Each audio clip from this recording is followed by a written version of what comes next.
বলেছি না কেউ এমনি এমনি কিছু দিলে নিয়ে আসবে না। তোমার হাতের বালাটা কই মানু? ওই আন্টিকে দিয়ে দিয়েছি। কানের গুলো আন্টিকে দিয়ে দিয়েছি, তারপরে তো দামি সাইকেলটা দিয়েছে। মানে দোকানে অনেক দাম না তবু। এই ও মানতে না বালা কানে দিয়ে তুই সাইকেল নিয়ে এসো। আমি মেরে মেরে দিলি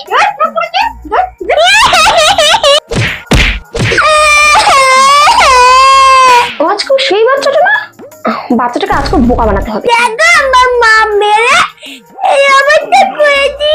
অত খোটা দিও না, তুমি আমার সাথে আমার বাড়ি চল। তোমার এই সোনা গয়নাগুলো ওগুলো আমি তোমাকে ফেরত দিয়ে দেবো। না ফেরত দেবে? ঠিক আছে চলো। এই তো আজকেও বাগে পেয়েছি, এবার বাচ্চাটাকে পুরো কিডন্যাপ করে নেবো। আসো আসো আসো, পিছন পিছন আসো। চলো।